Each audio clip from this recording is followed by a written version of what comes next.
Red है।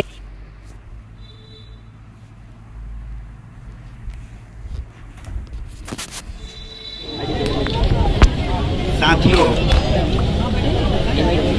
भाजपा भ्रष्टाचार करते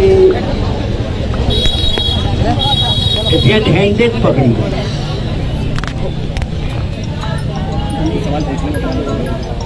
भर्ती घोटाले में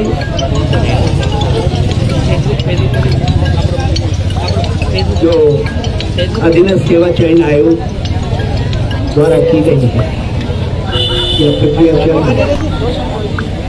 उस प्रक्रिया में साफ तौर पर अभी तक जो चेहरे आए हैं वो सब भाजपा से जुड़े हुए हैं। कोई सवाल नहीं पूछता और ऐसा व्यक्ति नहीं है जिसका इतिहास भाजपा से जुड़ा हुआ नहीं। हाकम सिंह भाजपा का चाकर सिंह था या हाकम था, ये भाजपा को तय करना था। तो भाजपा जो रामनगर का पकड़ा गया है, या करण मेहरा जी से मेरा आग्रह है, या उसका लोगों से फॉलोअप मांगिए। उसके संबंध भाजपा के बहुत बड़े बड़े लोगों के साथ है। वो भाजपा के कुछ बड़े नेताओं का इन्वेस्टमेंट पॉइंट है। पत्रकार बंधु मेरे इस शब्द को नोट कर लें, इन्वेस्टमेंट पॉइंट, बड़े बड़े चेहरे। पूरी भाजपा हड़बड़ाहट में है। विधानसभा में भर्ती के मामले में तो आईडी लगाएगा, कोई सवाल पूछेगा। मैं प्रारंभ में ही एक बात स्पष्ट कह चुका हूँ, क्योंकि विधानसभा की जो भर्तियां हुई हैं वो इसमें कांग्रेस के कार्यकाल में हुई और स्पीकर्स ने अपने अधिकार का उपयोग किया। उन्होंने विधि सम्मत तरीके से किया है या नहीं किया है, इसका निर्णय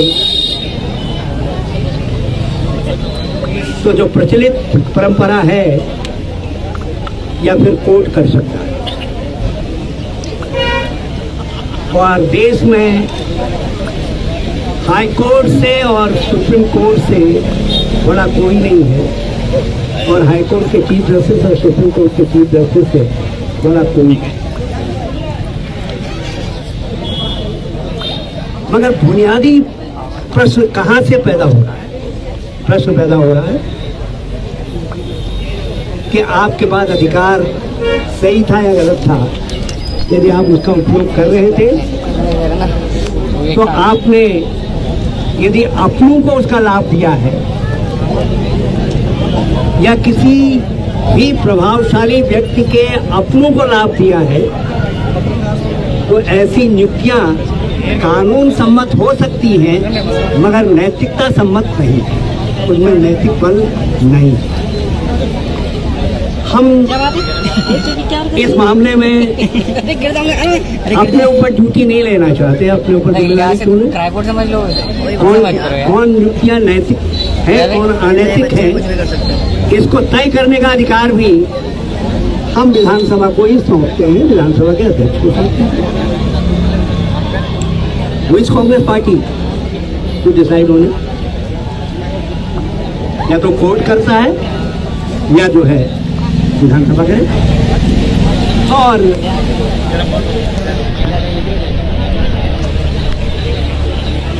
एक बिंदु जो विधानसभा की नियुक्तियों में भाजपा को रेड हैंडेड पकड़ा रहा है, वो बिंदु है श्री त्रिवेंद्र सिंह जी जो मुख्यमंत्री हैं, उनका दावा कि मैंने विधानसभा में नियुक्तियों के प्रस्ताव को ये कह करके वापस करके लिख करके वापस कर दिया था कि ये भर्तियां आयोग के माध्यम से की जाए। आईडी दे मनु, अब ये भाजपा जाने आईडी दे।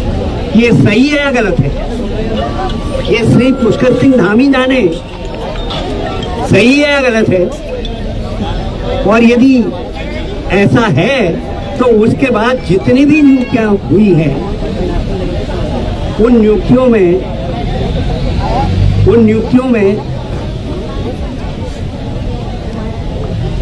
वैधानिक बल भी नहीं है, परंपरा का बल भी नहीं है। किताब पहले से चला रहा था, मैंने भी कर दिया, ये बल नहीं।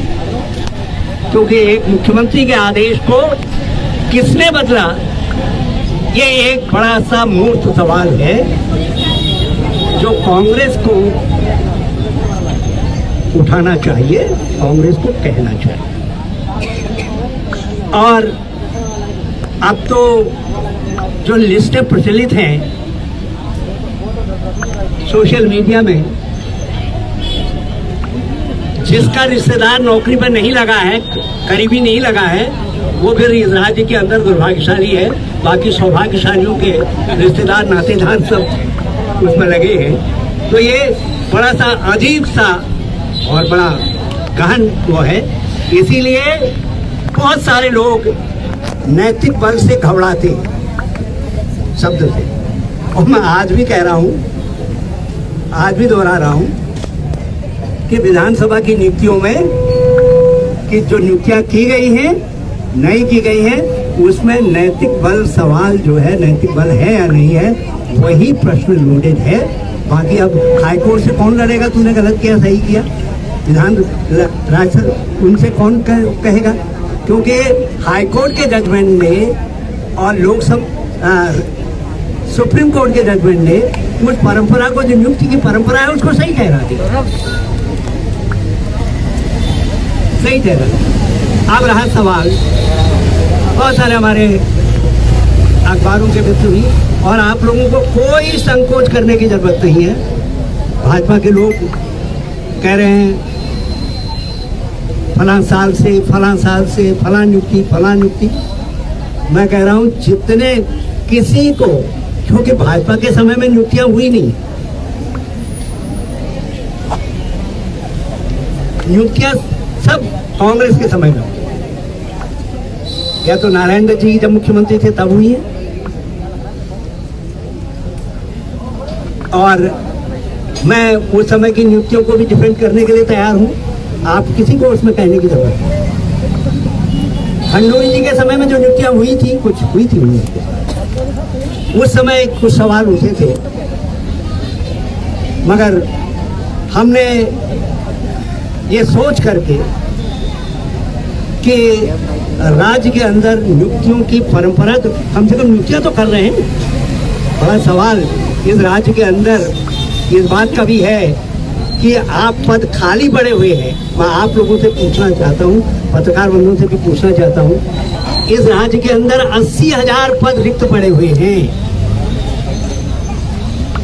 और 5, 7, 8 लाख नौजवान, कहीं के नाम डुप्लीकेट भी हो सकते हैं, बेरोजगार पड़े हुए हैं। मुझे कोई बता दे कि उन नौजवानों के लिए जवाब किसको देना है, कौन है जवाब दे। और इसलिए आपने प्रारंभ से मेरे बयानों में एक बात पढ़ी होगी, मैंने सीबीआई की बात, क्योंकि मैं जानता था कि सीबीआई की जांच का मतलब है अगले 3-4 साल कोई भर्ती नहीं, जांची जांच, फाइल उठाई जा रही है, और जो है धामी जी जो है चैन की बंसी बजाएंगे, और 5 साल बाद जैसे भाजपा बिना भर्ती किए चुनाव जीत गई, फिर ये भी कहेंगे देखो हम तो बिल्कुल साफ पाक रहे, कोई सवाल नहीं उठा। और 5 साल में जब भर्तियां नहीं होंगी तो उठेंगे सवाल कहां से। हमने 32,000 से ज्यादा भर्तियां की, मैं बैठा हूं, और मैं कांग्रेस के सब लोगों से कहना चाहता हूं, पत्रकारों के सम्मुख कह रहा हूं, किसी को मेरे समय की भर्तियों के लिए अपने ऊपर जिम्मेदारी लेने की या अपने ऊपर कोई बात लेने की किसी तरीके की संकोच करने की आवश्यकता नहीं है। कांग्रेस उस काल की सारी भर्तियों के लिए अपने को मुक्त माने। अच्छा हुआ है तो कांग्रेस का, यदि कुछ बुरा हुआ है, गलत हुआ है, भ्रष्टाचार हुआ है तो वारिस। मैं तो पहले उसको कांग्रेस की कार्यकाल की भर्तियां कहता था, लेकिन मैं कभी कभी देखता हूँ लोग बड़े संकोच में हैं, तो मैं आपका संकोच सबका हटा दे रहा हूँ। वो 32,000 से ज्यादा भर्तियों के लिए और 18,000 का जो अध्याचन किया है, जिस अध्याचन पर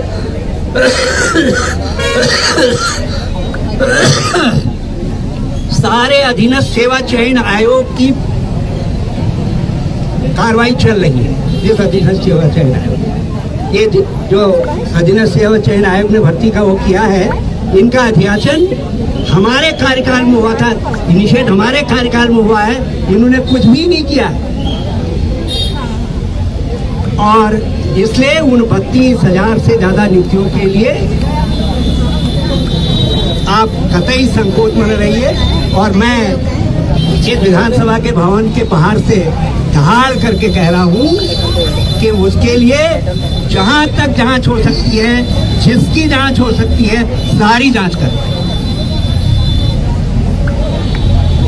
मगर इन भर्तियों को सावधान रहना, कहीं इन भर्तियों के इधर कभी कभी क्या होता है, जो होशियार चोर होता है जब वो चोरी करके भागता है तो पकड़ा जाऊंगा इस डर के मारे आगे की तरफ उंगली करता है, चोर भाग रहा है, चोर भाग रहा है, चोर भाग रहा है। तो भाजपा कहीं ऐसा न हो कि आगे की तरफ उंगली करके कह रही हो चोर भाग रहा है, चोर भाग रहा है, और भाजपा जो है कुछ चोरी से बचना चाह रही हो, पकड़े जाने से बचना चाह रही हो। इसको समझ लेना। कल समय आपका है, हमने अपनी इनिंग खेल कोई और बल्कि उस 150 के लिए मुझे ये अफसोस नहीं है कि मैंने उनको स्वीकृति क्यों दी। मुझे अफसोस इस बात का है, दुख है, जो दुख हमेशा मुझको सालता रहेगा कि मैंने जो कहा था कि गैरसैंण में सचिवालय शुरू कर दो विधानसभा का, यदि वो सचिवालय शुरू हो गया होता विधानसभा के सत्र के प्रस्ताव के अनुपालन में कि बजट सत्र अगला 2000 सत्र का गैरसैंण में होगा, और उसके लिए मैंने कहा था विधानसभा सत्र न विधानसभा सचिवालय गैरसैंण ले चलो, क्योंकि विधानसभा को मैं आदेश नहीं दे सकता था, जिनको उसका पालन करना था कहीं पर वो चूक गए। इतिहास में हीरो बनने का कभी कभी मौका मिलता है, वो चूक गए, जो चूक गया चूक गया। मैं भी चूक गया, और चूक तो एक दिवंगत आत्मा भी गई, अनुष्या प्रसाद मैखुरी जी। मैंने 4 बार उनको बुला करके कहा कि मैं गैरसैंण को ग्रीष्मकालीन राजधानी घोषित कर देता हूँ। चूक गए, उन्होंने कहा नहीं मैं हम चुनाव हार जाएंगे, बर्बाद हो जाएंगे, क्योंकि तो वहाँ के लोग जो है पूर्ण राजधानी मांग रहे, और वो कहेंगे हरीश रावत ने आधा राजधानी दे के ग्रीष्मकालीन राजधानी दे करके चला गया। आज जब मैं गैरसैंण को और भराड़ीसैंण के आंसू बहाते देख रहा हूँ, कितना उपेक्षित है आज भराड़ीसैंण और गैरसैंण, और वही उपेक्षित नहीं है, सारे उत्तराखंड और उत्तराखंड की आत्मा भी उपेक्षित। और जो लोग भी आप मसूरी के शहीदों को पुष्प चढ़ा रहे हो, कल खटीमा के शहीदों को आपने भावनात्मक पुष्प चढ़ाए हैं, यहाँ के शहीद स्थल पर पुष्प चढ़ा रहे हो, आप सब लोगों को सौगंध है भराड़ीसैंण और गैरसैंण के आंसुओं का। हम तो हिसाब देंगे, हमने दे दिया, हम दे दिया, चुनाव हार करके दे, लेकिन सब लोग देंगे। प्रश्न है, जो मौलिक प्रश्न है 80,000 पद रिक्त हैं, उन पदों को भागना क्यों चाह रहे हैं? कुछ लोग सत्तारूढ़ दल के कुछ में कह रहे हैं कि हरीश रावत ने जो है राजू को, अरे मैंने क्लीन चिट नहीं दी, मैं कभी कभी एरर ऑफ जजमेंट हो जाता है। मैं ये समझता था कि आयोग में काम करने वाले लोगों का मनोबल बढ़ाया जाए, लेकिन जिस तरीके से घटनाक्रम आ रहे हैं सामने, और आयोग भ्रष्टाचार का कितना दोषी है ये तो जांच बताएगी, लेकिन आक्रामकता का दोषी सिद्ध हो रहा है। इसलिए आज मैंने अपनी पोस्ट, जिसमें मैंने राजू से कहा था, सॉरी राजू, हम तुम्हारे उत्तराखंड तुम्हारे सम्मान की रक्षा नहीं कर पाया, उसको मैंने अपने पोस्ट से डिलीट किया।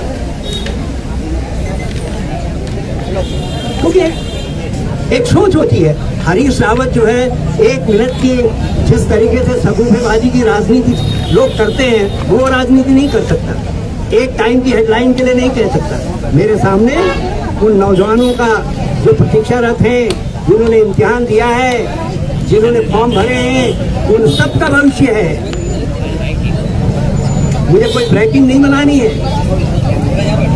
उनके भविष्य में जो फैक्ट लगने वाला है उसे कैसे बचे, इसलिए हमने बहुत सारी बातें करी, कुछ बातें की। लेकिन जब हमने समझा गलत है, तो आज मैं जज जी आपसे आग्रह करना चाहूँगा, क्योंकि मैं सीबीआई जांच इसलिए नहीं कह सकता क्योंकि कांग्रेस देश भर में और हरीश रावत देश में जहाँ कहीं जाता है एक ही बात कहता है, ये सीबीआई वाले जो है सुनते हैं उनके, और ये लोग जो है दूसरों करते है, हो रहा है फला हो रहा है, ये कुछ होता है या कुछ और है, सब कहता हूँ। तो मैं उत्तराखंड में, और इसलिए यदि मेरी एक सलाह मानिए तो कांग्रेस के लोग ये कहिए कि हाई कोर्ट के सिटिंग जज की अध्यक्षता में सीबीआई और एसटीएफ जांच।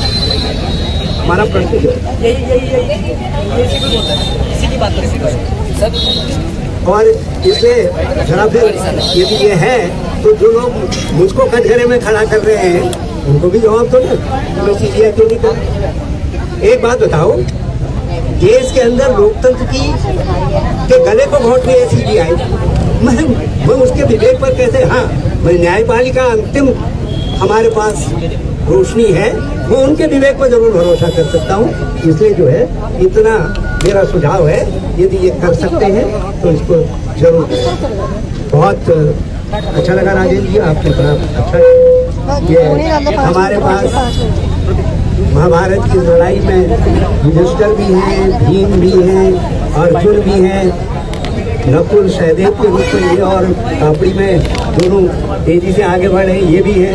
आपको हम दृष्टि दुम्न बना देते हैं अपना सेनापति। आप लड़िए और सब लोग लड़िए और इसको लेकर के चलिए, मत चूको।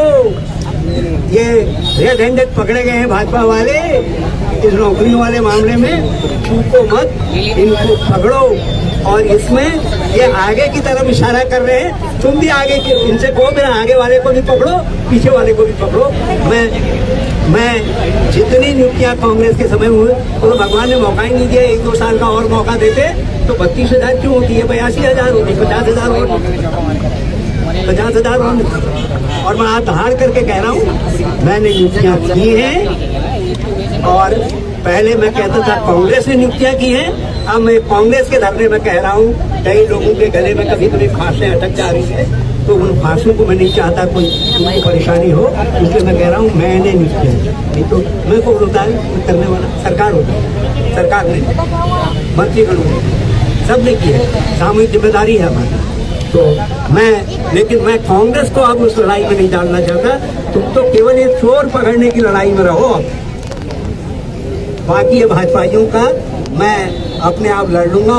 आप कोई किसी को कोई चिंता करने की जरूरत नहीं, और मेरा पता बता देना। और उनके पास बहुत सारी एजेंसीज हैं, मैं पहले से भी झेल रहा हूँ। मैंने कभी आप लोगों से कहा कि मैं मुकदमा झेल रहा हूँ करके, है मेरे ऊपर अभी भी FIR को है, मैं अभी झेल रहा हूँ। मैंने कभी सवाल नहीं, तो क्या मैं मुख्यमंत्री हरीश रावत ही था या कांग्रेस का मुख्यमंत्री था?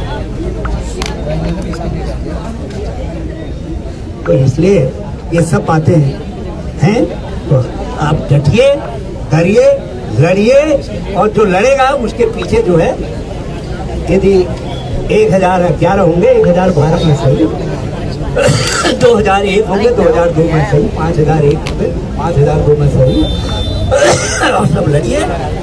बहुत अच्छी स्थिति है, ऐसी स्थिति बहुत कम आती है। और मैं सबको बधाई देना चाहता हूँ। आज चुनाव हारने के बाद किसी ने कल्पना की थी कि कांग्रेस में इतना उत्साह दिखाई देगा।